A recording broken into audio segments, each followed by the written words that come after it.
Selamat pagi Bapak Guru hebat. Bagaimana pengelolaan kinerjanya? Sudah berapa persen? 75, 50, 25, atau Bapak Ibu sekalian sudah 100%?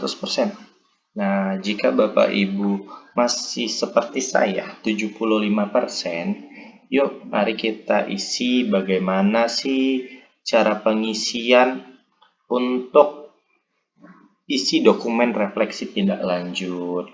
Nah, kenapa di sini saya ada tulisannya cek rincian dan ubah? Karena saya sudah mengisi Bapak Ibu. Nah, sekarang saya akan memandu Bapak Ibu guru hebat untuk mengisi refleksi tindak lanjut. Nah, saya di sini ubah. Oke. Nah, mari kita pelajari secara bersama-sama. Nah, di sini apa inspirasi baru yang Anda dapatkan dari upaya tindak lanjut? Tindak lanjutnya apa itu upaya tindak lanjutnya? Nah, di sini ada nih tujuan tindak lanjut, ada upaya tindak lanjut, periode tindak lanjut, kebutuhan, dukungan apa saja dan siapa. Nah, di sini saya upaya tindak lanjutnya mengikuti pelatihan dan workshop tentang pedagogi. Sedangkan tujuan tindak lanjutnya apa? Saya ingin mengikuti pelatihan dan workshop untuk meningkatkan keterampilan dalam pedagogik saya. Nah, apa sih inspirasi yang saya dapatkan dari upaya tindak lanjut ini? Nah, di sini saya dapatkan adalah keinginan saya lebih tepatnya ya, untuk mengikuti pelatihan dan workshop menunjukkan bahwa saya menyadari pentingnya pengembangan diri berkelanjutan sebagai seorang guru. Hal ini sangat penting di era pendidikan yang terus berkembang dan membutuhkan guru yang adaptif dan inovatif. Upaya Anda untuk meningkatkan keterampilan pedagogi menunjukkan bahwa Anda memiliki semangat untuk meningkatkan kualitas pembelajaran bagi murid-murid Anda.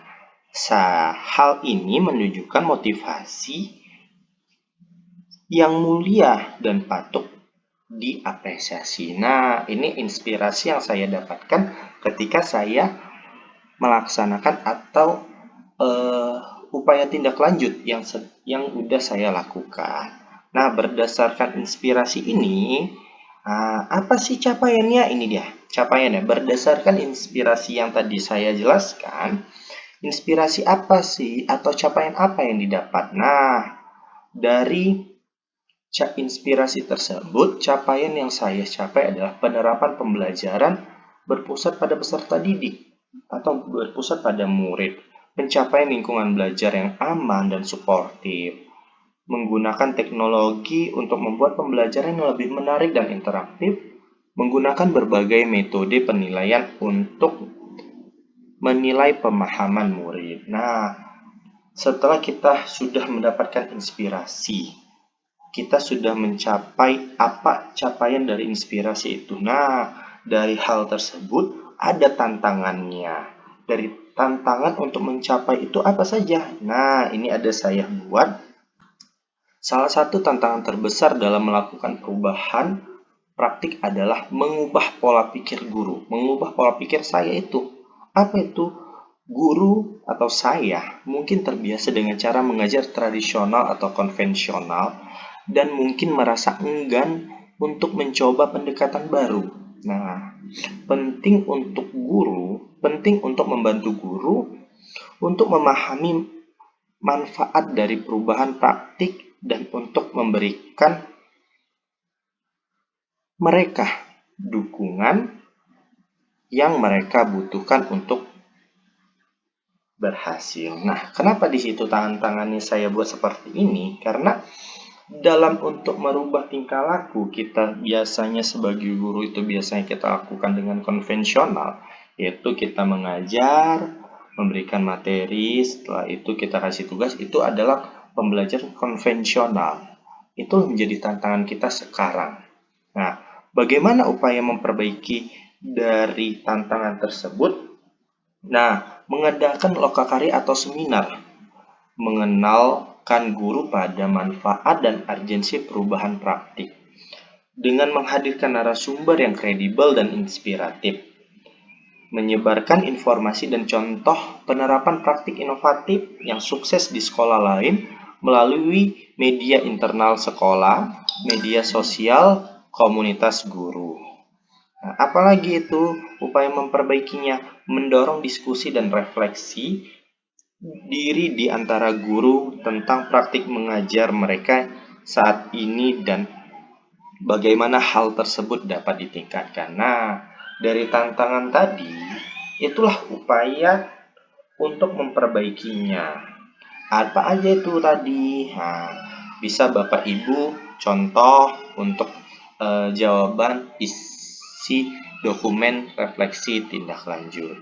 Nah, jika Bapak Ibu di sini sudah paham, di sini kan formulir refleksi tindak lanjut pilihan belajar. Ada lagi apa itu? Ini dia pilihan belajar melalui platform Merdeka Mengajar. Di sini tujuan tindak lanjutnya pengelolaan kelas untuk pencapaian pembelajaran yang berpusat pada peserta didik, pengelolaan perilaku peserta didik yang sulit, pengelolaan emosional atau emosi dalam menjalankan peran sebagai pendidik. Periode tindak lanjutnya Maret sampai Juni. Kebutuhan dukungan apa dan siapa? Ini ada. Nah, sama seperti tadi, inspirasi apa sih yang saya dapatkan dari tindak lanjut belajar melalui platform Merdeka Belajar, platform Merdeka Mengajar. Nah, inspirasinya yang saya dapatkan, ciptakan budaya positif di kelas, di mana peserta didik merasa dihargai, dihormati, dan didukung. Hal ini dapat membantu mengurangi masalah perilaku dan meningkatkan motivasi belajar. Itu sebagian redaksi yang saya buat, inspirasi yang saya dapatkan ketika saya belajar dari platform Merdeka Mengajar. Dari inspirasi tersebut sama, ada capaian yang saya dapatkan. Apa itu? Saya bekerja sama dengan para siswa untuk menentukan aturan kelas yang akan membantu menciptakan lingkungan belajar yang aman dan positif. Apa sih contoh penerapan aturan di kelas? Nah, contohnya apa? Sebelum masuk kelas, harus berbaris, periksa kerapian, bajunya sudah rapi atau belum, gaya pakaiannya, cek kehadiran. Nah, setelah itu salah satu aturan di kelas. Apalagi ketika ingin permisi, harus izin mengangkat tangan. Tidak boleh berpakaian yang tidak pada harinya. Itu adalah salah satu contoh aturan di kelas. Nah, tantangan yang saya dapatkan atau tantangannya adalah mengubah pola pikir dan kebiasaan, kurangnya dukungan, apalagi satu lagi, mengatasi hambatan emosional. Dalam upaya menghadapi tantangan tersebut, upayanya itu adalah saya akan mengikuti pelatihan dan lokakarya untuk mempelajari tentang praktik pengajaran baru dan mengembangkan keterampilan yang saya butuhkan untuk menerapkan di kelas saya. Itu adalah untuk mengubah pola pikir dan kebiasaan itu harus kita lihat dari video-video yang ada di PMM yang sudah disediakan. Setelah itu apa? Saya akan membangun hubungan yang kuat dengan rekan sejawat, pimpinan sekolah, dan mendiskusikan rencana saya untuk perubahan praktik. Nah, di sini tantangannya itu kurangnya dukungan, ada upaya memperbaikinya. Apa? Ketika kita mengajar di sekolah, pasti kita membutuhkan dukungan, yaitu dari rekan sejawat, dari pimpinan. Apa itu saja yang kita butuhkan? Ya, materinya, kita butuh masukan dari rekan sejawat, kita butuh sarana dan prasarana dari sekolah, itu salah satu bentuk dukungan. Selanjutnya apa?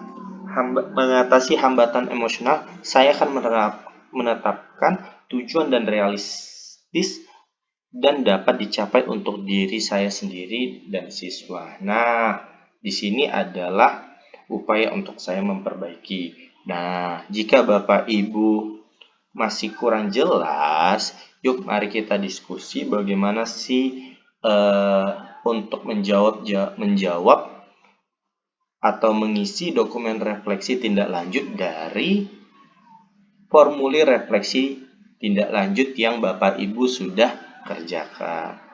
Ya, cukup sekian dari saya. Jika ingin lebih lanjut, mari kita berdiskusi. Terima kasih Bapak Ibu hebat.